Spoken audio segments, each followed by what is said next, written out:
వేడి వేడి అన్నంలో నెయ్యి వేసుకొని మామిడికాయ ఊరగాయ వేసుకొని కబాబ్ తో తింటా అంటే నా సామిరంగా. హలో గాయస్, కడపలో నాకు ఒక చిన్న బిజినెస్ ఉంది గాయస్, కేకే డెజర్ట్స్ అని. కేకే డెజర్ట్స్ తరఫున ఒక క్రికెట్ టీమ్ కి, సిఐడి వారియర్స్ టీమ్ కి జెర్సీలు స్పాన్సర్ చేశాను. నాకు కూడా ఒక జెర్సీ పంపించినారు, ఖాజా ఉలాక్ 718 అని. నా తమ్ముడు బ్లాక్ టీ షర్ట్ మీద ప్రింటింగ్ చేసి పంపించినాడు. స్మార్ట్ సమీర్ 2.0 అని నా తమ్ముడికి యూట్యూబ్ ఛానల్ ఉంది, సబ్స్క్రైబ్ చేసుకోండి గాయస్. వైట్ టీ షర్ట్ వచ్చేసి కోయిట్ లో ప్రింటింగ్ చేయించుకున్నాను, నా ఫ్రెండ్ ప్రింట్ చేసి ఇచ్చాడు. Thank you CM. ఇప్పుడు వచ్చేసి అన్నం రెడీ చేస్తున్నాం గాయస్. ఎందుకంటే మా ఫ్రెండ్ పార్సల్ తో పాటు వచ్చేసి మామిడికాయ ఊరగాయ ఇచ్చినాడు. ఊరగాయ చూసినప్పటి నుంచి నాకు వేడి వేడి అన్నంలో ఊరగాయ వేసుకొని నెయ్యి వేసుకొని కబాబ్ తో తినాలని ఆలోచన వచ్చింది గాయస్. నోరు ఊరిపోతుంది చెప్తా ఉంటేనే, నా నోట్లో నుంచి నీళ్లు అయితే వచ్చేస్తున్నాయి.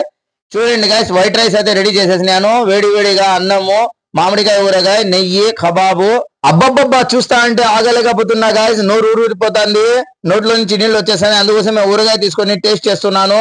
అబ్బా, సూపర్ గా ఉంది గాయస్. ఒకసారి నాలుగోకి తగిలిచ్చి ఊరగాయ అన్నం కలుపుకొని బిస్మిల్లా వాలా బర్కతుల్లా అని చెప్పి తింటున్నా గాయస్. మాషల్లా, సూపర్ గా ఉంది గాయస్. టేస్ట్ అయితే అదిరిపోయింది. అలాగే కోయిట్ లో క్లైమేట్ అయితే చల్లగా ఉంది గాయస్. వేడి వేడి అన్నం చేసుకొని మామిడికాయ ఊరగాయ వేసుకొని నెయ్యి వేసుకొని కబాబ్ తో తింటా అంటే అబ్బబ్బబ్బా, ఆ టేస్ట్ వేరేగా ఉంది గాయస్. ఇండియాలో ఉన్నట్లే ఉంది, మన కడపలో ఉన్నట్లు ఉంది guys. Okay guys, next video కలుసుకుందాం. అంతవరకు bye. Like, comment, share, subscribe. Thank you so much.